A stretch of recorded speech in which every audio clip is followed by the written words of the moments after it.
Hey everyone, welcome back to Dream Pod, the best pod, of course. We have with us another special guest. He's a multidisciplinary creative and his name is Gbolahan Shodunke. Nice to glad meet you, to have you everyone. here. Thank you very much. Nice to meet you. Thank you for coming. Thank So you. today we'll be talking about his interesting journey on reverse Japa, coming back to Nigeria when everyone is leaving Nigeria.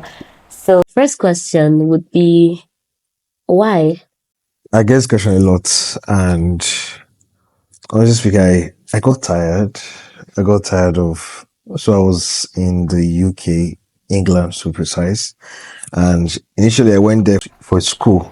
Yeah. Yeah, I read interior architecture at Coventry University. So I was at Coventry studying interior architecture for 3 years. And after that, I got into the job market in the UK. From Coventry, I was at Birmingham, and I was later at London I was in London for about 3 years, just working, and I just got tired. I got You want to try quite something overwhelmed. different? I wanted to try something different, and also the line of job I was doing was not what I wanted. The first job I ever got in the UK was the facilities assistant, which was leaning towards the building services and maintenance parts of the field of architecture or engineering. And most of the building spaces I was working at were hospitality spaces, event spaces, hotels, short-let spaces, and it was a good journey because I got to grow in that sector from being a facilities assistant. I grew to become a facility supervisor, to become a senior facility supervisor, and I was undergoing training on being a facilities manager. And I woke up one morning and I was like, well, is this really what you wanted to do? And I had to do a little rethink. Thank God for prayer. I went through a little prayer phase where I was like, God, show me what you have in store for me. And I got to realize that I am a lot of things. That's why I just call myself a multidisciplinary creative. I take pictures. I can do some arts works. I could do some graphic designs. Architecture is still there. Interior design is still there. And I'm pretty good at stage design. I could design and curate a scene for adverts, music videos, short movies, things like that. And thinking of all these things, I was like, you know what? The best place to start or have a fresh start was coming back home. Because home has the resources. For example, I remember when I was trying to make a chair or a bench in the UK, and they gave me the quotes, and I was like, let me copy that same quotes to the same in Nigeria. And I realized that if I should make that specific kind of bench I designed and I want to bring it to life, execution stage, I realized that coming to Nigeria, I will spend quarter of the money. So I was like, if I just come back home. And also, I'm clocking an age where I can't serve the nation. I've never done I never did my NYC all through time I was in Nigeria. And I was like, you know what, let me just come back and do it. Use the opportunity of doing the NYC to understand the market, understand how things are going on in the country, and see how I can maneuver my way around. Though it's still a journey, but at this stage of the journey, I think I am getting a hand of things. I thank God for that. So let's talk about your dream. What's your dream? My dream basically is to be impactful wherever I find myself. Just be a positive impact. It could be in words, action, or in any way possible. And accomplishing this dream takes a lot. And it takes a lot of skill sets. It takes a lot of attitude comes in place also, because you have to have the right mindset, right attitude to go about being an impactful person in society. And with the kinds of skills and talent I have, I think I'm on the right path in being an impactful person in society positively. I know you'll be asking, why am I doing NYC? I believe to get some things done in the country is NYC is a criteria.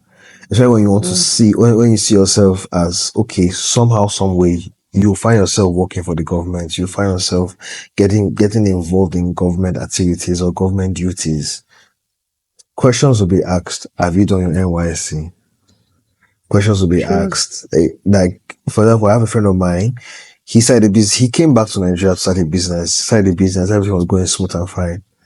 And he got to a crossroad where he had to face some government bodies, and they asked him, have you done your NYC? And he said no. And he didn't get the privileges that were attached to serving the nation. And also, my parents have been telling me since I was thinking that you hope you know you have to serve if you want to do this, if you want to do this, if you want to do this. And I'm like, then I was like, no, I'll find my way around it. But when I looked into the details of the National Youth Service Corps, I realized that these things are being created to unify the country. And also not only unify the country, it also gives you an idea of, okay, I can get in this place. I know this culture. It opens one's eyes that, okay, Nigeria is not all about Yoruba, Hausa, and Igbo. They are underlining. I'm currently a youth corper, Yeah. and I'm serving in Abuja, but I did my camp in Kefi, that's Nasarawa State. And I got to realize that Nasarawa has diverse languages and tribes. I didn't know. I just thought, okay, this were Northerners, Northern Hausa they speak. They speak more than Hausa. In fact, some borders of Nasarawa State, they speak Igala. They speak Igala. Some borders of Nasarawa State. Some borders of Nasarawa State also, they speak Bagi. Yeah. And I was like, I never knew that. So I just see it as a way of getting to know other Nigerians and unifying with them, working with them, having the same like mind, unity kind of thing as a country. So I would recommend NYC for those who are out there and having a second thoughts. Yes, come back home and come and do NYC. It has its pros and cons. Like there are some days I'm like, why am I serving? And there were days like, thank God I'm serving, because also I got to realize one thing about the youth service. There are some perks attached to you being being a core member, from the HMO, that's like almost free healthcare, government hospitals and military hospitals. But is it really? It is. It's what, because so by the first instance, I got to use the NHI with NYC. I was getting a new pair of glasses, and when I was getting to go in there, I saw the price, and I was like, "Can I really afford this? It's just a pair of glasses." But someone told me that you're a youth corper, right? Contact your dashboard. You'll find your details there that covers your medical expenses while you're serving. And that's how I did it, and I got my glasses for free. I didn't pay that money. I got it for free. Interesting.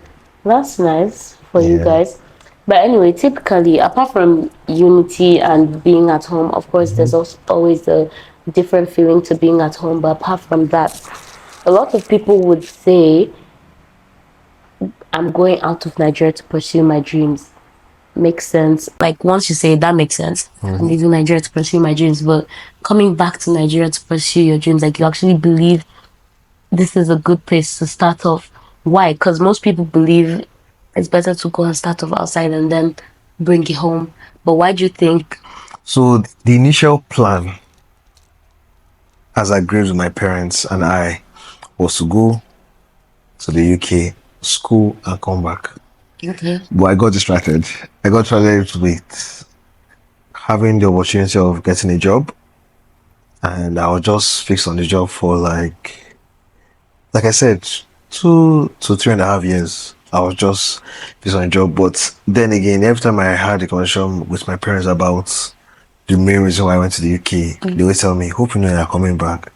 And you're coming back with what you've learned, with what you are pursuing over there. You're coming back to implement, you're coming back to be an impact in Here. your home, because no matter how far you go, Nigeria is still home. Yeah. Like, if you see the way some immigrants live outside their countries, for example, you see the way some immigrants live in the UK, you just ask yourself that, is it really worth it? True. But everyone have their own reason why they're immigrants in different countries. Some they're running away from something, some they are trying to find themselves. But I, in particular, the main primary aim of why I went to the UK was for university, was for education, was for grabbing as much knowledge and skill set I could get and coming back home to implement and make these things work in Nigeria. It's a journey, like I said, and I'm still undergoing the journey, and it's been Yeah. going well so far. It's been going well. Like, If you were to describe the journey using a song, what song would it be? how much are you thinking? I'm thinking. It depends on the kind of song. It depends on the kind of A song. Nigerian song. This song by Adekunle Gold called Ire. Basically, the song is talking about him leaving his house, realizing that he thought the grass was greener outside. Only for you to find out that the grass is actually greener at home. But going out there is just to understand what you left at home, basically. So I think that's how I would describe my journey so far. Yeah. Ire by Adekunle Gold. Adekunle Gold. Nice.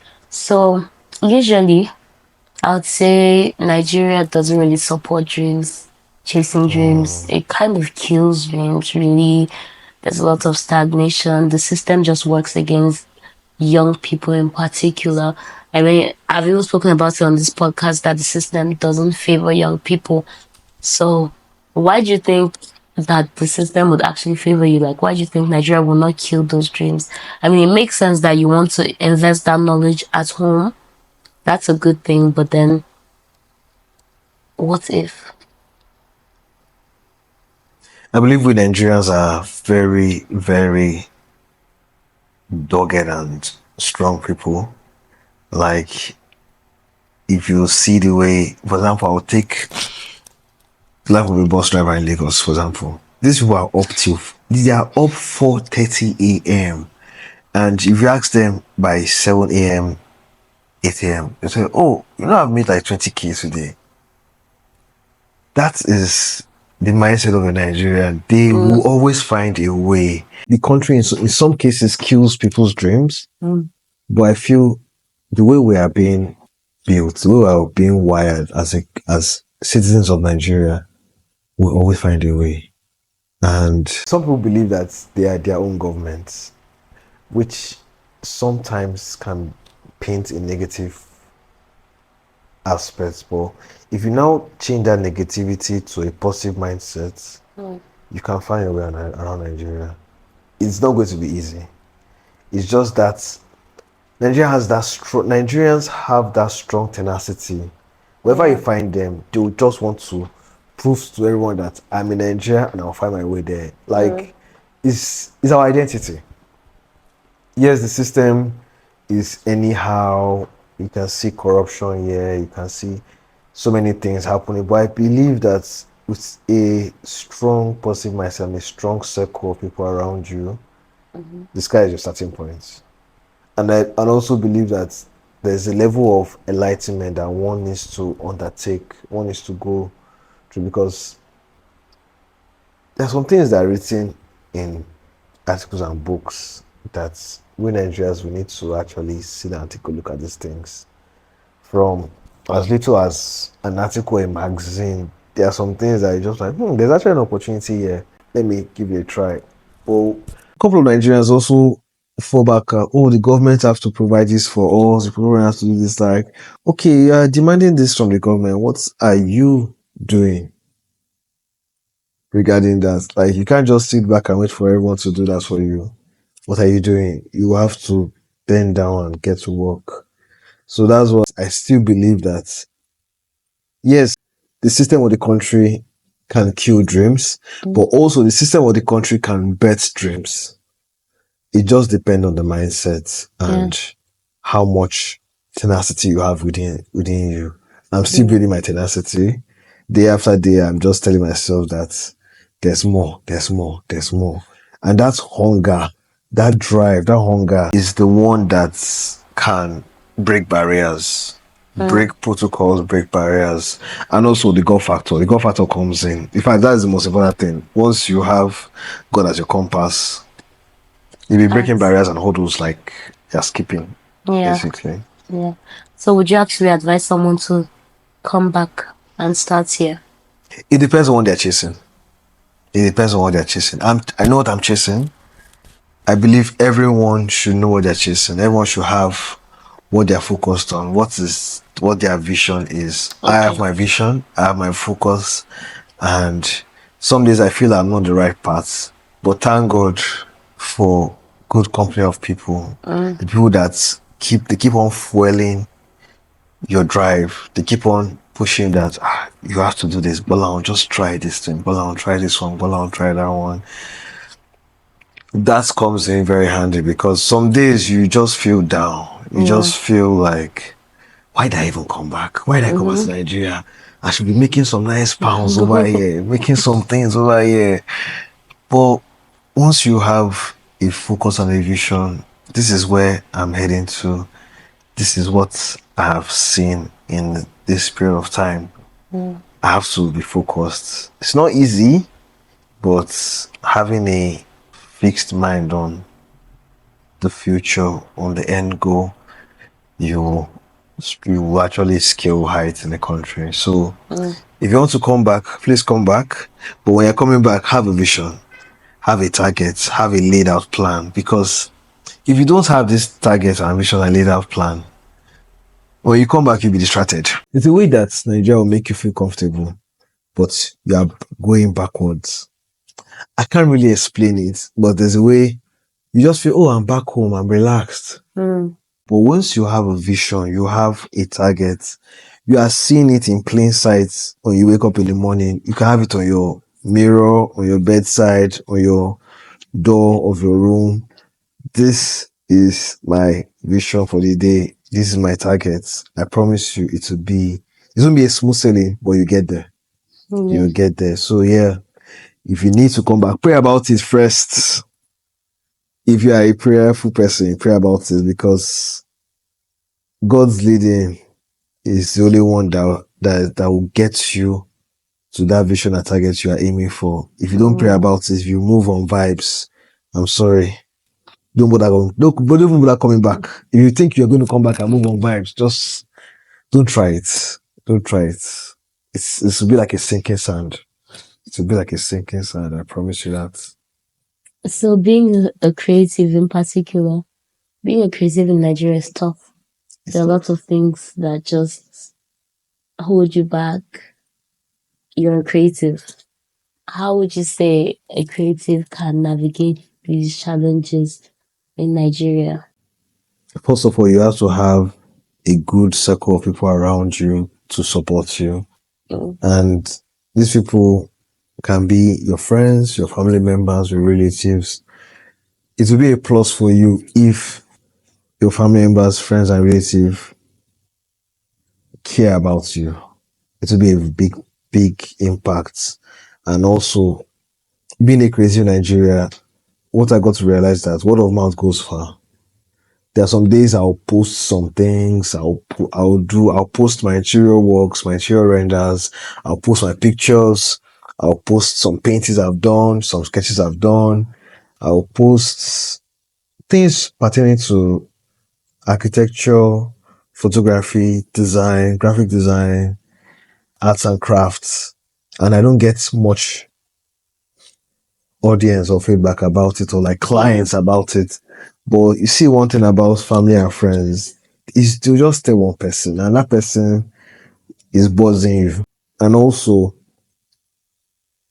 as a core member, I always every time I go for my CDS or I see myself amongst other core members, I always tell them that this is what I do. I take pictures, I can do your interior consultation, I can do your interior renderings.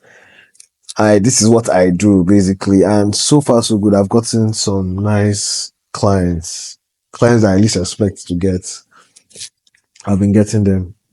It's not easy, but thank God. So having the right people around you is important. Very important. So who would you say has played a significant role in supporting you, your biggest support system? Who, it could be more than one person. So far, my family. My family is, I feel like they're my engine.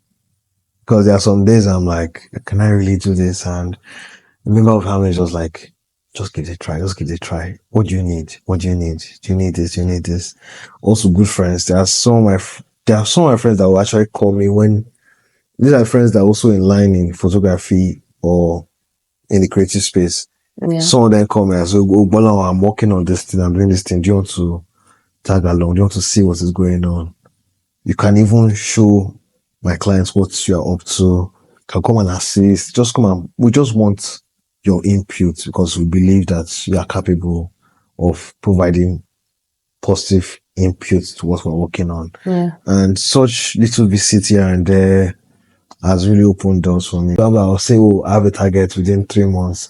I want to make this, I want to make this. And within that 3 months, I'm even making double of what I expected because of these people I have around me. And I'm so grateful that I have them around me. Yeah, that's great. Yeah. Have you ever doubted yourself, your dreams? This happens occasionally. Occasionally, like, I'll just ask myself, is it really you? It's an imposter syndrome thing where doubting yourself is inevitable. Like in my own case, there are some cases where I have achieved something and I'm like, did I really do that? Am I capable of doing it again? Things like that. But like I said from the initial stage, a support system. Yeah. It's just the way they fuel you to just keep going.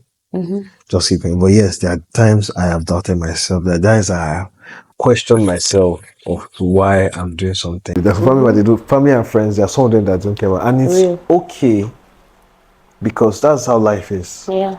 You don't know what the next man is going through. You don't know what people are going through, and I've come to realize that I don't need to fuss about it.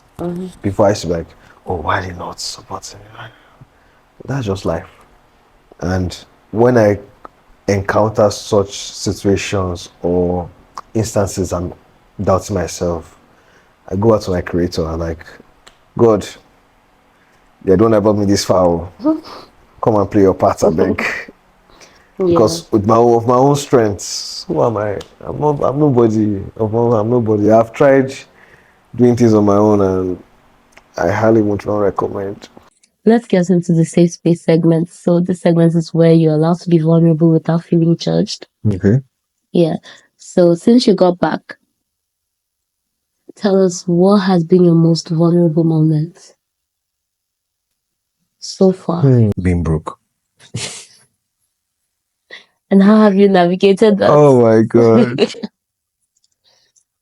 Now, I went broke because I had a period where I was recklessly spending. So reckless spending cost me getting I think broke. that's normal And when I you felt get back. very vulnerable. I felt like, really, is this how I will be? But I just had to pick myself up. So I pick myself up and my support system. Yeah. It's one thing to be broke and be quiet, another thing to be broke and be just say it as it is. Initially, I was sugarcoating it. But it was biting me on the inside. Until one day I was like, what's the sense of hiding it? Anybody can get broke. So just say it out, voice out. And when I started voicing it out, I was getting support. And I was like, oh, okay. So yeah, that's one moment I felt really vulnerable. I was just broke. And this was, I can't remember when this was, but I had taken a chunk of my savings. And I mean a chunk. It was remaining something.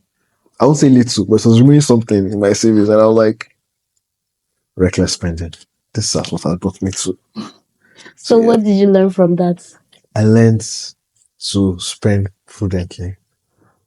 I will not spend reckless. I still battle spending recklessly, but it's not as bad as that period. Or that period was actually around when I came back. So yeah, I won't put a time frame, but I know it was around that period I came back and I was serving. But now I'm very, very careful of how I spend now.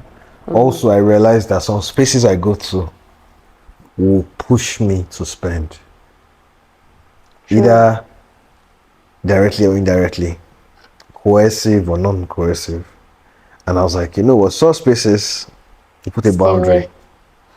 If at all we go there, we know we have a spending limit there.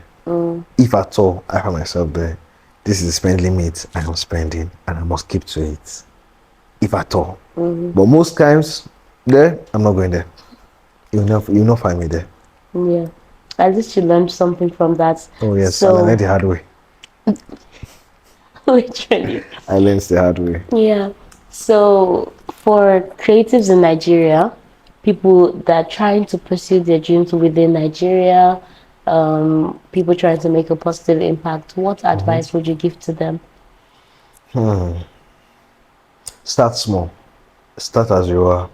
Like start. I remember when I picked up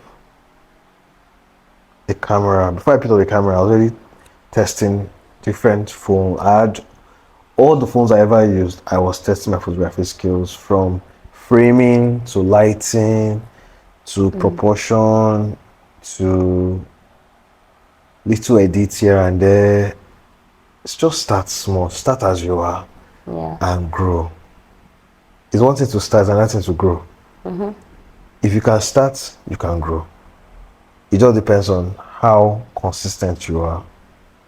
My early stage, I was not consistent, but it got to a point where I was like, you know what, let's go. I became consistent. I became good in a particular kind of photography I was into, which was more of capturing moments at graduation, capturing moments at events, capturing moments at small parties. Just capture the moments and make them in a picture form. And till now, I still get thank you from people I took pictures of 5-7 years ago, and I'm like, it's not that deep. But like I said, you have to start small for you to get to that stage. Just start small. And as you're starting small, showcase yourself. Just throw yourself out there. Attend events pertaining and relating to what you are creating or what you are into. Connect with seasoned creatives. Get to know their struggle. Get to know how they went about this thing. There's a saying actually that's what an elder sees sitting down, we the youth have to climb up somewhere to see it while they can just sit down. So these seasoned creatives will tell you, oh, you can try this, don't try this. If you want to try this, know how to weigh your risk and everything, how you can manage the risk if you want to try this thing. I'm saying not to try. Things like that. These people will give you an idea of how to go about that creative space. So yeah, start small, consult the seasoned guys, and just stay consistent. What is the season guys don't want to connect with the? There are others. Okay. There are others. You'll always find someone. Always. Yeah. In fact, when you least expect, you find someone. I remember one time I was at an engagement party and I met this photographer guy who also does events, and we were just talking over a drink and he mentioned some things and I was like, I've never heard this before regarding this film. You know what? Let me put it down. I put it down. In my next shoot, I implemented what he said. And the feedback it blew my mind. And I was like, what if I didn't meet this guy? So yeah, some of them might feel reluctant to share some things with you. Some might not, some might feel free to share some things with you, but you have to stay inquisitive. You just have to stay questioning everything. You just have to question everything. No matter They say there's no stupid question. Yeah. So just keep dashing out the question, keep shooting the questions, and something will metamorphose. Something will come out from it. Yep. So 100 men, one gorilla. Seriously, the gorilla will beat all the 100 men. If you like, get the size of the rock, 100 of them against that gorilla. You will end everyone. The only downside to the gorilla is that it will get tired. That's the only downside. I must have killed all the men by then.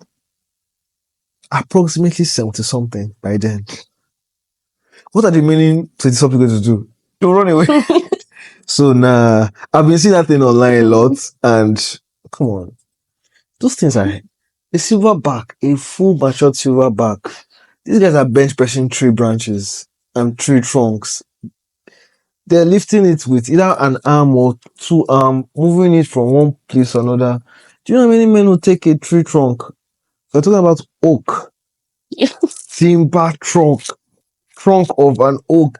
These guys are lifting it and placing it in different places around their vicinity. Yeah. How many men will do that? I think I saw a video of like 20 men lifting it, just lifting it. These bad guys are lifting it on their own. You now want to bring 100 men. The only downside is that the only way the gorilla can go down is when it gets exhausted and tired. Yeah. That's the only part. I Which guess. by then, over 50 men are gone. Over 50 men are gone. I don't mean gone, I mean they're like sitting somewhere on the floor. But yeah, the gorilla. Yep. So before we round up, any words of encouragement from me, your host? I like what you're doing. Thank you. I see a vision in it. I see a future in it, and don't slack. Don't slack. Just keep on going, keep on pushing, and I feel you should like mix your guests, get to know other different spaces, different fields, because who knows, maybe the person who listens to this wants to listen to something that they've been anticipating for a long time, which they least expected to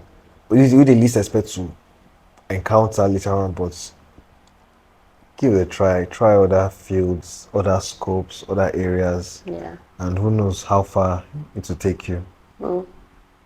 Thank you. All the best. Thank you. You're welcome. So should I stay in Nigeria? Pray about it. Pray about it. I don't want to be the one to tell you to leave the country now. You'll be calling me that you advise me to leave this country. Now I'm struggling. Pray about it and get more reviews and feedback. Depending on where you want to move to. Yeah. Get more views and feedback, and you'll be fine. Fine. Don't think about it too much. Because if you do think about it too much, you just give yourself unnecessary stress, unnecessary pressure. I'm still on a journey of my reverse Japa. It's not to a year. I think it's about 8 months. Almost a year now. It's not yet a year. But 8 months is good. 8 months is good. And I'm actually grateful to God of how far I've come. Because it can only be Him that can bring me this far. Yeah, I mean, you're still going, so. Exactly. I'm still pushing. I'm still going. Some days I feel down. Some days I'm like, why am I here? Why am I back here? Well, some days I'm like, I'm so glad to be back home. So yeah. So where can we find you? You can find me on Instagram, Creator Bolly, at Creator Bolly. That's where you can find me. You can drop a message or connect. Ready to be of assistance, ready to connect, ready to meet new people. Yeah, great. So we'll be signing out now, but as something we have as tradition here, we'll let our guests sign out. So I'll let you sign out now. Hello everyone, this is Dream Pod and I'm your guest for today, Gbolahan Shodunke. Please stay tuned and follow Dream Pods. There's more to come from this episode and more. Thank you very much. Thank you. It was so good having you. Thank you for coming. Thank you for sharing all you know. Thank you very much. So yes, thank you guys for watching. I hope you enjoyed this episode as much as we did enjoy making it. And don't forget to like, comment, share, and subscribe. And I'll see you guys on the next episode. Bye.